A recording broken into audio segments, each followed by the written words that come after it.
या मंचावर प्रमुख अतिथी म्हणून उपस्थित असलेले जवाहर विद्यार्थी गृह नागपूरचे अध्यक्ष तथा माजी उपमहापौर मान्य शेखरजी सावरबांदे, तसेच साहित्य नवोन्मेषण साहित्य सभेचे अध्यक्ष मान्य सुधाताई बामणपल्लीवार, तसेच सत्यशोधक चळवळीतील विचारवंत डॉक्टर अशोक भाऊ चोपडे, मान्य मधुकरराव वाघमारे यांच्या पत्नी मायाताई मधुकरराव वाघमारेताई, वकील महासंघाचे आमचे मित्र मान्य विनोदजी खोबरे, या ठिकाणी मंचावर उपस्थित असलेले महाराष्ट्रातील प्रसिद्ध सत्यशोधक प्रबोधनकार मान्य अरविंदजी माळीसाहेब, तसेच आमचे मित्र खैरेकुंडी प्रबोधन मंचाचे मान्य माले सर आणि उपस्थित सर्व बंधू भगिनींनो, हा जो आपण व्याख्यानाचा कार्यक्रम या ठिकाणी आयोजित केलेला आहे, ही मान्य मधुकरराव वाघमारे यांची आठवण करण्यासाठी जे आपण हा कार्यक्रम आयोजित केला आहे, त्यासोबतच मान्य मधुकरराव वाघमारे यांची आठवण आपण का करावी, सामाजिक योगदान त्यांचं काय आहे, त्यांचं सामाजिक योगदान आपल्याला आठवण करून देण्यासाठी प्रेरित करत आहे आणि म्हणून त्यांच्या स्मृतीप्रित्यर्थ आपण या ठिकाणी व्याख्यान आणि उद्या कीर्तनाचा सुद्धा कार्यक्रम या ठिकाणी आयोजित केलेला आहे.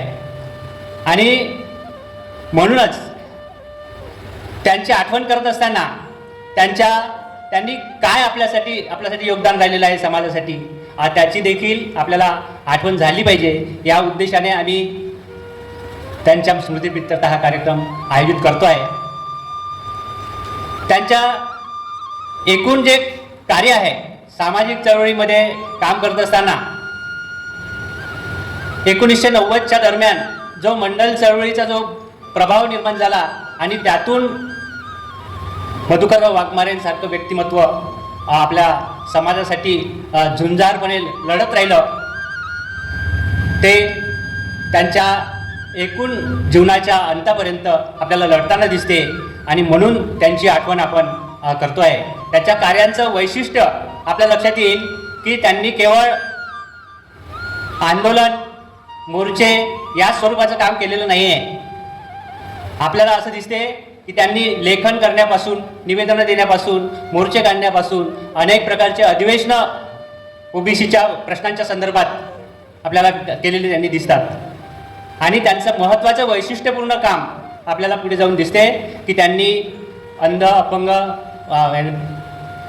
विधवा, विधूर यांचे आंतरजातीय विवाह घडवून आणण्याचं सगळ्यात महत्त्वाचं काम मान्य मधुकरराव वाघमारे यांनी केलेलं आहे. त्यांचं लेखन देखील वैशिष्ट्यपूर्ण आपल्याला दिसते की त्यांनी ज्या ज्या पुस्तिका लिहिल्या, संतांचं कार्य आपल्यापर्यंत आणण्याच्या संदर्भात असो किंवा एकूण चळवळीच्या आजची गरज, आजचे प्रश्न, विद्यार्थ्यांचे प्रश्न, ओबीसी, विशेषतः ओबीसी विद्यार्थ्यांचे प्रश्न, आपल्याला अजूनही काही प्रश्न ओबीसी चळवळीत जे अग्रक्रमाने घेतले पाहिजे ते आपल्याला दिसत नाही. जे की तिसऱ्या शेड्यूलची मागणी, ओबीसींसाठी तिसऱ्या शेड्यूलची मागणी त्यांनी त्या जोमाने रेटून धरलेली आपल्याला पाहायला मिळते की तिचं महत्त्व त्यांना चळवळीचा अभ्यास करताना समजलेलं होतं. याच्यासोबतच हे झाले आर्थिक अधिकारांच्या संदर्भातले प्रश्न, सामाजिक प्रतिनिधित्वाच्या संदर्भातले प्रश्न, परंतु सामाजिक समतेसाठी आणि विषमतेचा नाश करण्यासाठी जे कामं आवश्यक असते त्याला सुद्धा त्यांनी हात घातलेला दिसते. आणि त्यांचं वैशिष्ट्यपूर्ण आंदोलन, त्यांच्यासोबत आमचे मार्गदर्शक विजयभाऊ बाबुळकर सातत्यानं ही जोडगोळी संपूर्ण विदर्भामध्ये आपल्याला सामाजिक समतेच्या दिशेनं आंदोलन करताना दिसतात. आणि त्यांचं वैशिष्ट्यपूर्ण आंदोलन आपल्याला जर पाहायचं असेल तर त्यांनी मनुस्मृतीसारखा या लोकांच्या मध्ये विषमता आणि अपमान करणारा, बहुजन समाजाचं संपूर्ण अपमानाने भरलेला ग्रंथाचं होळी करण्याचं सुद्धा काम त्यांनी केलेलं आपल्याला आठवलं पाहिजे. खूप महत्त्वाचं काम होतं ते. त्यानंतर अशा अनेक कामं त्यांनी केले आणि म्हणून त्यांची आठवण करतो आपण. 1990च्या दरम्यान जे ओबीसीचा झंझावात आपल्याला पाहायला मिळतो त्याच्यातून त्यांचं व्यक्तिमत्व आपल्याला पुढे आलेलं जेव्हा दिसते तेव्हा आपल्याला एकूण महाराष्ट्रामध्ये ओबीसीच्या आंदोलनातल्या त्यांच्यासोबतचे मार्गदर्शक देखील, त्यांची देखील आपल्याला आठवण झाली पाहिजे. आणि एक ओबीसीचा लढा जो महाराष्ट्रात होता तोही आपल्या पुढे आला पाहिजे, असंही आम्ही आजचा तो कार्यक्रम घेण्याच्या मागचा उद्दिष्ट आहे. अनेक व्यक्तिमत्व, त्यांच्यासारखेच अनेक कर्तृत्ववान व्यक्तिमत्व काळाच्या पडद्याआड गेले.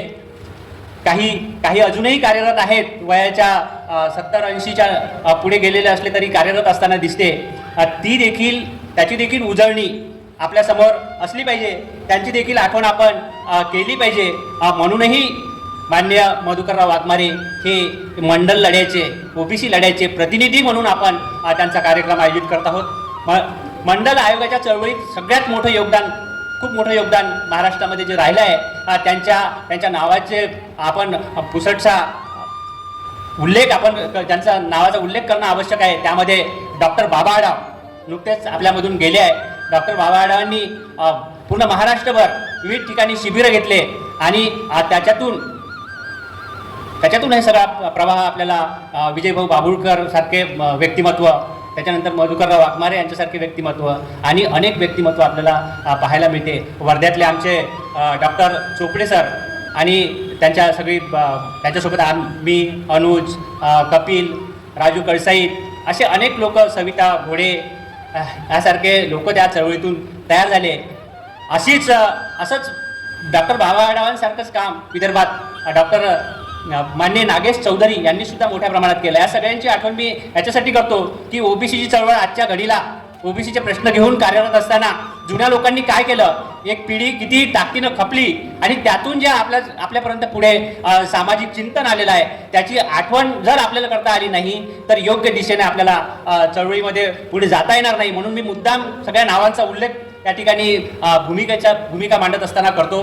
भाई वीरेंद्र देशमुख आहे, दौलतराव गोळे आहे, वीर उत्तमराव मोहिते पाटील आहे, डॉक्टर यावलकर साहेब आहे, महादेवराव चतारे आहेत, माजी आमदार आला वाघमारे आहेत, मधुकररावांचे वडील सुद्धा मंडल चळवळीमध्ये खपलेले आहे आणि म्हणून तो वारसा त्यांनी अधिक जोमाने पुढे नेण्याचं काम आपल्याला करताना मधुकरराव दिसले.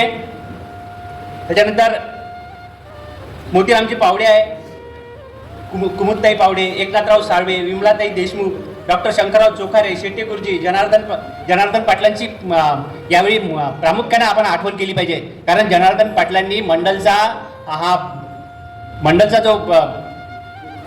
मंडलची जी चळवळ आहे ती महाराष्ट्रभर पोहोचवण्यासाठी आणि मंडल आयोगाची पुस्तिका काढून संपूर्ण महाराष्ट्रभर ते फिरले आणि म्हणून त्यांची आठवण, ते सुरुवातीच्या काळातले मंडलचे लढवय्ये होते आणि म्हणून त्यांची आठवण या ठिकाणी आपण केली पाहिजे.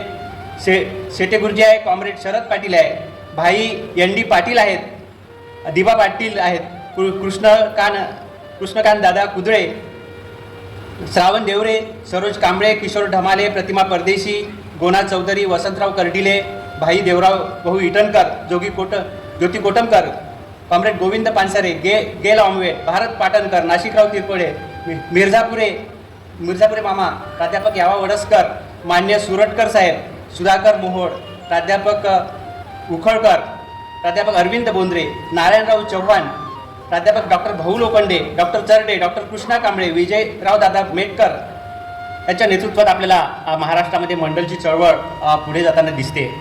आणि ही चळवळ जर आपल्या डोळ्यासमोर ठेवली तर ओबीसी मधले जे प्रश्न आहे ते घेऊन आपल्याला पुढे जाता येते. त्याच्यासोबतच दुसरा एक महत्त्वाचा मुद्दा या ठिकाणी दिसते की मान्य मधुकरराव वाघमारे यांच्या स्मृतिदिनाच्या प्रित्यर्थ संतांचं सामाजिक कार्यात योगदान असा विषय आपण घेऊन पुढे जातो आहे. तर संतांचं योगदान कुठल्या प्रकारचं आपल्या समोर आलेलं आहे ते आपल्या व्याख्यानामध्ये मान्य बनगर साहेब आपल्यासमोर मांडणार आहे. परंतु आपण एक पुसटशी आम्हाला काय त्याच्यातलं भावलं ते आणि तो विषय या ठिकाणी ठेवला त्याच्याबद्दल मी एक मिनिटात आपल्यासमोर ठेवतो की संतांनी जे कर्मकांडांच्या विरोधात केलेलं कार्य आहे, वेदांचे अधिकार मोजक्या लोकांना अधिकार देणारी कृती संतांनी नाकारलेली आहे आणि भेदाभेदाला कुठेही थारा न देणारी विचारसरणी पुढे नेण्याचं काम संतांनी केलं आहे. आणि म्हणून आपल्याला असं दिसेल की सगळे संत बहुजन समाजामध्ये मोठ्या प्रमाणात तयार झालेले आहे. संत नामदेवांनी पूर्ण देशभर हा समतेचा विचार पुढे नेताना आपल्याला संत नामदेव दिसतात. तुकाराम महाराजांनी त्याच्या पुढे प्रचंड तुका झालाशे कळस जे आपल्या पुढे येतात की तुकारामांनी सुद्धा ही चळवळ आपल्यापर्यंत आणली आणि समतेची चळवळ त्यांनी संतांनी पुढे नेलेली दिसते. परंतु आज आपण जे कीर्तनकारांकडून जे ऐकतो ते मोठ्या प्रमाणात वेदांची बाजू घेणारे, विषमतेची बाजू घेणारे, मुस्लिमांचा द्वेष करणारे अशा प्रकारचे कीर्तन मोठ्या प्रमाणात आपण ऐकतो. आणि म्हणून अतिशय अभ्यासू कीर्तनकार म्हणून मान्य ज्ञानेश्वर बनकर साहेबांचं या ठिकाणी अभ्यास आहे, मांडणी आहे. आणि म्हणून अशा प्रकारचं संतांची काय योग्य दिशा होती, संतांनी कुठल्या प्रकारचं कार्य केलं ते आपल्यासमोर यावं, या दृष्टीने देखील आपण संतांचं सामाजिक परिवर्तनात काय योगदान आहे या विषयावर आपण व्याख्यान आयोजित केलं आहे.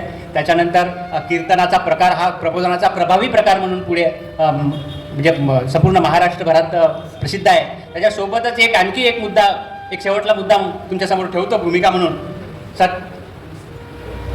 वारकरी संतांची चळवळ आणि सत्यशोधक समाजाची चळवळ ह्या दोन चळवळी अशा महाराष्ट्रात चळवळी होऊन गेल्या आहे की त्यांनी संपूर्ण महाराष्ट्रातलं खेड्यापाड्यातलं वातावरण बदलून टाकलेलं आहे. आणि म्हणून त्या चळवळीत ह्या दोन्ही चळवळी ह्या एकमेकाला पूरक होत्या. सत्यशोधक चळवळ वारकरी संत चळवळीचं विकसित रूप म्हणता येईल आपल्याला. आपण एकीकडे संतांचे अभंग पाहतो, दुसरीकडे महात्मा फुल्यांचे अखंड पाहतो. आणि सत्यशोधक चळवळीने देखील भेदाला अधिक जिपात धारा न देता मोठं आंदोलन महाराष्ट्रभर केलं. बहुजन समाजाच्या सगळ्या प्रश्नांना घेऊन आंदोलन केलं. आपल्याला कुठलाही मध्यस्थ असू नये अशा प्रकारचं धार्मिक क्रांती असलेलं आंदोलन केलं. काही सत्यशोधकांनी संत तुकारामांना देखील सत्यशोधक संत म्हटलं आहे. नवलकर म्हणून ज्यांनी सत्यशोधक आहे त्यांनी एक पुस्तक लिहिलं, सत्यशोधक महासाधू तुकाराम. ते ही वीण आपल्याला जोडता आली पाहिजे. फुले शाहू आंबेडकरांची विचार या आणि संतांचा विचार याच्यामध्ये काहीतरी धागा आहे, नातं आहे, हे आपल्याला समजलं पाहिजे. संविधानाशी सुद्धा संतांचं नातं आहे, सत्यशोधक चळवळीचं नातं आहे. हे जर आपण उलगडू शकलो नाही तर आपल्याला पुढे जाता येणार नाही ना, आपली फसगत होऊ शकते. हाही एक उद्देश या प्रकारचा कार्यक्रम आयोजनामागे आहे असं मला वाटते. आणि ही या प्रकारची भूमिका आमची आहे. ही भूमिका आपल्यासमोर ठेवतो आणि मी थांबतो. धन्यवाद. ह्या व्याख्यानास सांगोल्यावरून आवर्जून उपस्थित असणारे माननीय ज्ञानेश्वर महाराज बंडकर ज्यांनी आपल्या ओघवत्या वाणीमध्ये वारकरी संप्रदायाची जी परंपरा आहे समाज परिवर्तनाची ती बऱ्यापैकी आपल्यासमोर मांडली. ह्या कार्यक्रमास उपस्थित डॉक्टर अशोक चोपडे सर, आमचे मार्गदर्शक अरविंदजी माळी, ते सत्यशोधकी प्रबोधनकार आहेत. त्याचप्रमाणे आमच्या सुधाताई बामनपल्लीवार मॅडम, मायाताई वाघमारे मॅडम, तसंच वकील महासंघाचे पोकळेजी आणि माने सर आणि सर्व उपस्थित वेगवेगळ्या संघटनांचे कार्यकर्ते, पुढारी, मी कार्यकर्ते जास्त म्हणील, चळवळीचे सर्व कार्यकर्ते आहेत. आणि मी स्वतः महाराष्ट्र अंधश्रद्धा निर्मूलन समितीचा राज्य उपाध्यक्ष या नात्याने माननीय ज्ञानेश्वरजी बंडकर महाराजांचं खूप खूप आभार मानतो की त्यांनी वारकरी संप्रदायाची जी काही परंपरा आहे सामाजिक परिवर्तनाची ती इथे उघड केली. मित्रांनो, माझ्यासमोर एक प्रश्न आहे. मी इंजिनिअरिंग बॅकग्राऊंडमधला, पण समाजामध्ये काम करीत असताना समाज परिवर्तनाच्या वाटेवर डॉक्टर नरेंद्र दाभोळकरांच्या म्हणण्यावरून ह्या चळवळीत ओढला गेलो. तसा माझा पिंड समाज परिवर्तनाचा आणि सामाजिक कामाचा होता. त्यामुळे मी वेगवेगळ्या लोकांशी आजपर्यंत भेटत गेलो, त्यांना समजत गेलो आणि माझ्यामध्ये सुद्धा ते परिवर्तन बऱ्यापैकी झालेलं आहे. कारण सुरुवातीच्या काळामध्ये ग्रॅज्युएशन होईपर्यंत मी समाजकारणात नव्हतो. मला समाजकारणात आणणारे माननीय मधुकरराव वाघमारे, त्यांनी जसं माझ्या वडिलांकडे आले, मला हा तुमचा पोरगा पाहिजे, आणि मधुकरराव वाघमारेंचं जे व्यक्तिमत्व होतं ते समाजामध्ये कार्यकर्त्यांची फौज निर्माण करणे, त्याला समोर करून समाज प्रबोधनासाठी ऊर्जा देणारे असं हे व्यक्तिमत्व होतं. त्यांनी आपल्या हयातीभर समाजकारणच केलं. कार्यकर्त्यांची फौज उभी केली, त्यांना उर्मी दिली, वेगवेगळ्या समाजाच्या प्रश्नांसाठी उकल करण्यासाठी वेगवेगळी आंदोलनं केली. आणि आज आम्ही सर्व त्यांच्या ह्या स्मृतीप्रित्यर्थ समाज प्रबोधनाच्या कार्यासाठी अग्रेसर असलेल्या एका व्यक्तीस त्यांचं मनोगत मांडण्यासाठी तुमच्यासमोर हजर करण्याचा ही एक शृंखला आपण सुरुवात केली आहे. ह्या कारणासाठी मी माननीय विजयजी बाभुळकर ज्यांनी खांद्याला खांदा लावून माननीय वाघमारेसोबत कार्य केलं समाज प्रबोधनाचं, त्यांनी हा पुढाकार घेऊन हा प्रसंग आपल्यासमोर आणला आणि इतकं चांगलं व्यक्तिमत्व आपल्यासमोर एक व्याख्यान त्यांचं झालं. हा एक खूप चांगला कार्यक्रम त्यांनी त्या निमित्ताने घडवून आणला, त्याबद्दल त्यांचं खूप खूप अभिनंदन मी करतो. मित्रांनो, मला इथे आवर्जून सांगायला आवडेल की तुम्ही जे वारकरी पंथाचं जे प्रबोधन ऐकलं आतापर्यंत, ज्यांचं कार्य ऐकलं समाज प्रबोधनाचं, हे सांगणारा जो व्यक्ती आहे माननीय ज्ञानेश्वरजी बंडगर महाराज, हे बायोटेक्नॉलॉजीचे ग्रॅज्युएट आहे.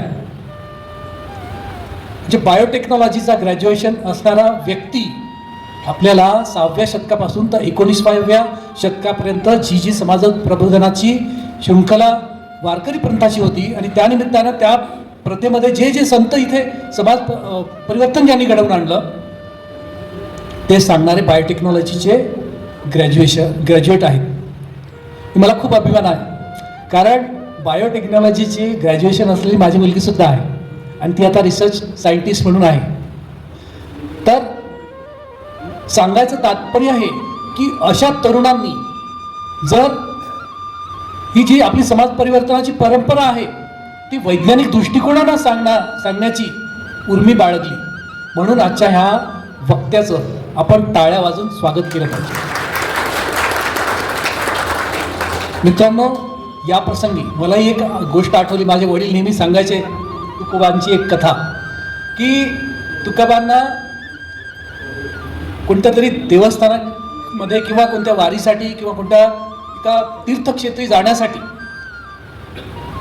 काही समूह आला व्यक्तींचा, त्यांच्या कार्यकर्त्यांचा, बुवा चला आमच्यासोबत वारीकडे किंवा तिकडे, मला ते एक्झॅक्ट आठवत नाही. तर मला गरज नाही, मी येऊ शकत नाही, मला खूप कामं आहेत, मी येऊ शकत नाही. परंतु तुम्ही आले, खूप छान वाटलं मला. मी तुम्हाला एक कोहळं देतो, एक कोहळं तुम्ही घेऊन जा आणि त्या माऊलीच्या चरणावर ठेवा. हेच माझं रिप्रेझेंटेशन असं समजा, आणि आल्यावर ते कोहळ्याची मी पूजा करणार. ते सर्व गेले त्या कोहळ्याला घेऊन, जिथं जिथं गेले ते ज्या देवस लागले त्यांच्या मार्गामध्ये त्या देवाच्या चरणावर त्या कोहळ्याला ठेवलं त्यांनी. शेवटी विठोबाच्या चरणावरही ठेवलं.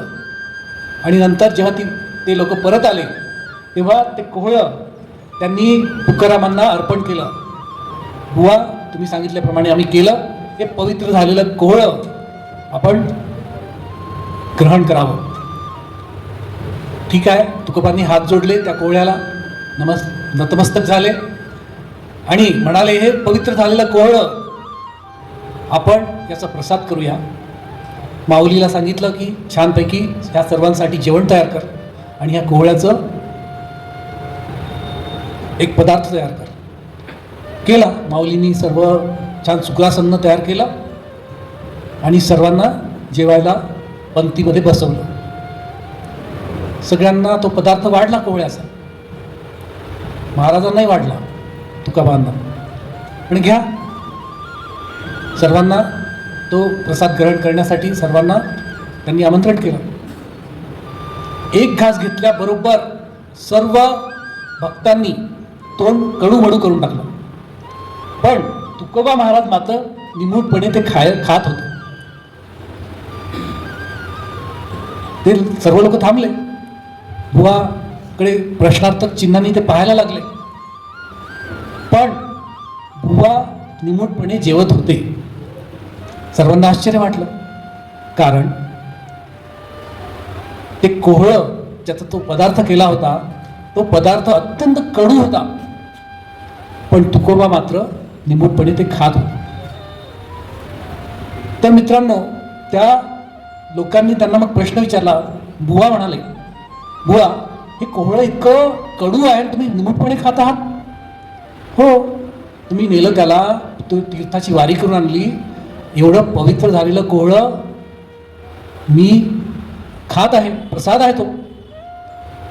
त्या लोकांना आश्चर्य वाटलं. मित्रांनो, याचा मतितार्थ समजून घ्या की तुम्ही कितीही वाऱ्या करा, कितीही देवाचं देवदेव करा, परंतु तुमच्या मनात जर तो भाव नाही आहे तर त्या सगळं बाकीचं सगळं व्यर्थ आहे, ही सांगणारी ती कथा होती. तर मित्रांनो, मी ह्या विषयाचा गाडा अभ्यासक नाही आहे. मी आज पहिल्यांदा अशा प्रकारचं वक्तव्य ऐकलं, आणि जेव्हा बंडगर महाराजांचं वक्तव्य आमच्या राज्य कार्यकारिणीच्या प्रसंगी मी ऐकलं, खूप प्रभावित झालो आणि मला खूप आनंद झाला की ह्या सेवा दलाच्या भूमीवर अशा प्रकारे बंडगर महाराजांचं व्याख्यान होईल. आणि त्यांनी आपलं वक्तव्य करताना म्हणजे जे भ्रामक कल्पना आहे, काही चुकीच्या कल्पना आहे वारकरी पंथाविषयी, त्याचं निरसन त्यांनी केलं. मित्रांनो, ह्या प्रसंगी मला पुन्हा एकदा राष्ट्रसंत तुकडोजी महाराजांचं सुद्धा कार्य आठवतं, आपल्या गाडगे बाबांचं कार्य आठवतं. आपल्या विदर्भाचे संत होते, त्यांनी जे कार्य केलं आहे त्याला तोड नाही. ते जर आपण अंगीकारलं तर पुष्कळ काही आपण आपल्या समाजामध्ये बदल होऊ शकतो, असंच मी ह्या प्रसंगी म्हणेल. आपण सर्वांनी बंडगर महाराजांचं वक्तव्य ऐकलं, समजून घेतलं. वारकरी पंथाविषयी, वारकरी संप्रदायाविषयी ज्या आपल्या कल्पना होत्या त्या बऱ्यापैकी उजळल्या असतील, आणि ज्या चुकीच्या कल्पना होत्या त्याचं निरसनसुद्धा झालं असेल असं मी समजतो.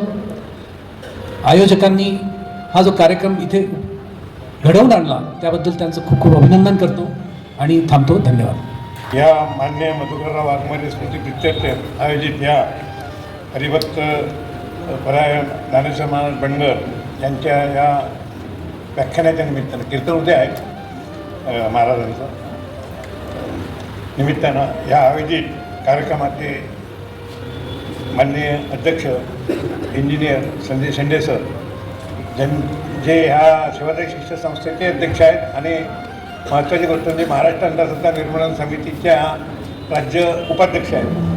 त्यांच्या प्रयत्नाने आणि त्यांच्या संबंधाने आणि विजय बाबुळकर यांच्या माध्यमातून आमची जी ओळखी आळंदीला प्रथम बंडगर महाराजांची झाली, नंतर शहादालासुद्धा त्यांचा भेटण्याचा योग आला, आणि आम्हाला असं वाटायचं सातत्य की यांचं आणि त्या सोनार महाराजांचं आम्ही ते जमलं दोघांना एकत्र बोलण्याचा प्रयत्न, त्यांचा आज इथे व्याख्यान ठेवण्याचं आणि उद्या कीर्तन ठेवण्याचं जे आयोजन केलं, त्यासाठी आम्हाला जे मोठं सहकार्य सेवादायी शिक्षण संस्थेच्या माध्यमातून, सेवादायी शिक्षण संस्थेचे अध्यक्ष आणि इथले संपूर्ण परिसरातील त्यांचे कर्मचारी, शिक्षक आणि शिक्षकेतर कर्मचारी यांनी जे केलं, त्यामुळे या सर्वांचे मी प्रथम आभार मानतो. तसेच आमच्या शब्दाला मान देऊन आजच्या व्याख्यानाचे महत्त्वाचे भाष्यकार त्यांनी फारच वेळेच्या पद्धतीने आणि माझ्या अनुभवातून जे सांगतो की मी मार्क्सवादाच्या घडल्यामुळे त्यांची संपूर्ण मांडणी ही द्वंद्वात्मक पद्धतीची होती,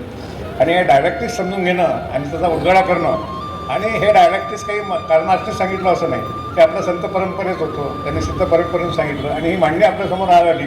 मला इतका आनंद झाला की हे डायलेक्टिक्स कोणीच मांडत नाही, त्या महाराजांनी आपल्याकडून त्यांचे फार फार आभार.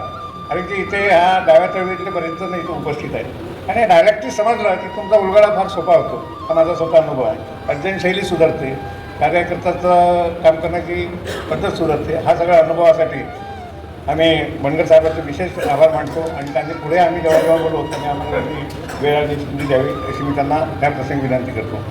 तसेच या कार्यक्रमात विशेष म्हणजे आमच्या नागपूरचे उपमहापौर आलेले शेखर सावरबांदे आवर्जून उपस्थित झाले होते, आणि त्यांना आता ते कॉर्पोरेशनच्या ह्या सगळ्या घडामोडीत ते सुद्धा त्यांच्या कामाच्या वस्तूमुळे थोडा वेळ ऐकल्यानंतर निघून गेले, त्यांचेसुद्धा मी आभार मानतो. खास म्हणजे या कार्यक्रमासाठी वर्धेहून सत्वशोधक चळवळीचे त्यांचं पुस्तक आहे, डॉक्टर अशोक टोपडे, ते आमचे जुने सहकारी आहेत सत्वशोधक चळवळीच्या माध्यमातून, बाबा आढावा आणि बहुजन संघर्ष समितीवर, ते सुद्धा वर्धेहून इथे खास आले, त्यांचे मी विशेष आभार मानतो.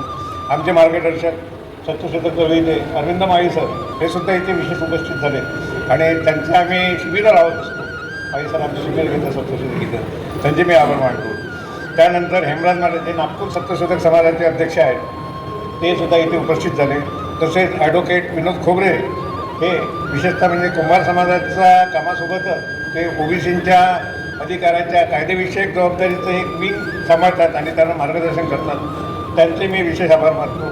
तसंच आमच्या नवोन्मेषण साहित्य सभेचे अध्यक्ष आणि महाराष्ट्रातले सुद्धा निर्मल दत्तात्रय नगर शाखेचे कार्याध्यक्ष सुधाते बामणपल्लीवार, ह्या सुद्धा ह्या उत्तरच्या वय झालं सुद्धा त्या हिरोईन प्रत्येक कार्यक्रमात भाग घेतात, त्यामुळे त्यांचे विशेष वापरतो.